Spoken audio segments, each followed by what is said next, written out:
ভারত বরাবরই বাংলাদেশ আওয়ামী লীগের যেই সভানেত্রী আছেন বা সাবেক প্রধানমন্ত্রী শেখ হাসিনার দুর্গ। ১৯৭৫ সালে বঙ্গবন্ধু শেখ মুজিবুর রহমানকে যখন নির্মমভাবে হত্যা করা হয়েছিল, তখনও ভারতে কিন্তু শেখ হাসিনাকে আশ্রয় দিয়েছিল, শেখ রেহানাকে আশ্রয় দিয়েছিল। পরবর্তী সময় তারা আবারও বাংলাদেশে এসে রাজনীতি করার সুযোগ পেয়েছিল। দিন শেষে যখন সারা পৃথিবী শেখ হাসিনা থেকে মুখ ফিরিয়ে নিয়েছে, ঠিক তখনই ভারতে অবস্থান করছেন শেখ হাসিনা। তবে অনেকটা শঙ্কায় ছিল যে তিনি আসলে কতদিন থাকতে পারবেন, কারণ যে পাসপোর্টটা তিনি ইউজ করছিলেন অলরেডি সেটা বাতিল করা হয়েছে। আর সেই পাসপোর্টটার মেয়াদ ছিল 45 ডেজ, মানে ৪৫ দিন কোনো বাধা ছাড়া ভারতে তিনি থাকতে পারেন। ভারত এবং বাংলাদেশের মধ্যে যে চুক্তি আছে, সেই চুক্তি অনুযায়ী শেখ হাসিনাকে ফেরত দিতে বাধ্য বাংলাদেশ। তবে আসলে কি আইনগুলা একই আছে নাকি পরিবর্তনের সুযোগ আছে?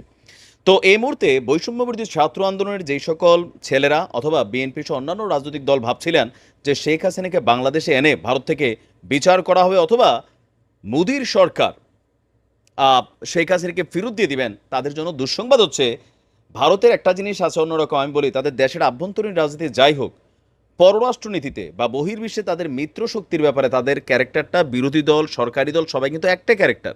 শেখ হাসিনা ইস্যুতে এই মুহূর্তে ভারতের ক্ষমতাসীন বিজেপি, কংগ্রেস আরও যারা আছেন সবাই একজোট হয়েছেন যে কিভাবে শেখ হাসিনাকে ভারতে রাখা যায়।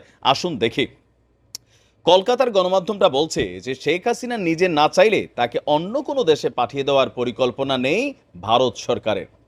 বাংলাদেশ সরকার বারবার প্রশ্ন তুলছে কেন ভারত শেখ হাসিনাকে আশ্রয় দিয়েছে, এমনকি যতদিন হাসিনা ভারতে থাকবেন ততদিন ভারত এবং বাংলাদেশের অন্তর্বর্তী সরকারের মধ্যে দ্বিপাক্ষিক সম্পর্ক স্বাভাবিক হবে না বলেও আমাদের অনেক কি বলা যে বক্তব্য এসেছে। কিন্তু ভারত সরকারের অবস্থান কঠোর, অর্থাৎ বাংলাদেশের অন্তর্বর্তী সরকারের কোনো শর্ত মেনে ভারত দ্বিপাক্ষিক সম্পর্ককে, মানে এই রুলসগুলো ফলো করতে আগ্রহী নয়। আর বলছে আপনার, আচ্ছা, ভারতের যে প্রণয় ভার্মা তিনি আপনার ডক্টর ইউনূসের সাথে যখন কথা বলেছেন, সেখানে দুই দেশের অনেক বিষয় নিয়ে তারা কথা বলেছেন। এর মাঝখানে শেখ হাসিনাকে ভারত অবৈধভাবে আশ্রয় দিয়ে রেখেছে বলে যে অভিযোগ বাংলাদেশের পক্ষ থেকে করা হচ্ছে, সেটি সঠিক নয় দাবি করছে ভারত। ভারতের বক্তব্য, ভারতে আসার পর থেকে তিনি ভারতে রয়েছেন যে কূটনৈতিক প্রটোকলে, সেটির নাম হচ্ছে অ্যামেন্ডেড ট্রাভেল অ্যারেঞ্জমেন্ট। ২০১৮ সালের ১৫ই জুলাই শেখ হাসিনা এবং নরেন্দ্র মোদীর মধ্যে ভিসা ফ্রি রেজিমের একটি অধ্যায়ের চুক্তি স্বাক্ষরিত হয়েছিল। সেই সমঝোতাপত্রের ১-এর এ ধারায় বলা হয়েছে উভয় দেশের ডিপ্লোম্যাটিক এবং অফিসিয়াল পাসপোর্টধারীরা ৪৫ দিনের মেয়াদে থাকতে পারেন একে অন্যের দেশে। অর্থাৎ ৪৫ দিন শেষ হলেই কি শেখ হাসিনা সেখানে অবৈধ হয়ে যাবেন? তাকে কি বাংলাদেশে আসতে হবে? না। জানা যাচ্ছে ৪৫ দিন শেষ হবার পরেও যদি শেখ হাসিনা মনে করেন, তাহলে এক্সটেন্ডেড টেম্পোরারি স্টে প্রথায় তাকে রাখাটা ভারত সরকারের আইনে বৈধ। সুতরাং বাংলাদেশের চাপে এই মুহূর্তে শেখ হাসিনাকে অন্যত্র সরিয়ে দেওয়া কিংবা বাংলাদেশ চাইলে তাদের কাছে মানে ফিরিয়ে দেওয়া, এই সুযোগটা আপাতত নাই। বিনা ভিসায় থাকার কোনো দেশের নিয়ম মানে ৯০ দিন, আবার কোথাও ১৫ দিন।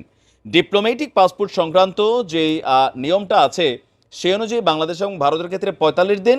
তো ১ মাস এখনও সময় আছে, আর ১ মাসের মধ্যেই আপনার যেই চুক্তিটা আছে যে টেম্পোরারি স্টে ভিসা, একটা এখন দেখেন যে কোনো দেশের সরকার নতুন একটা আইন করতে পারে। আমাদের যে বর্তমান অন্তর্বর্তী সরকার, ভারতের কূটনীতিকরা মনে করছেন অথবা ভারত সরকার, বিরোধী দল সবাই কিন্তু একজোট, আমরা এটাকে অবশ্যই খেয়াল করেছেন।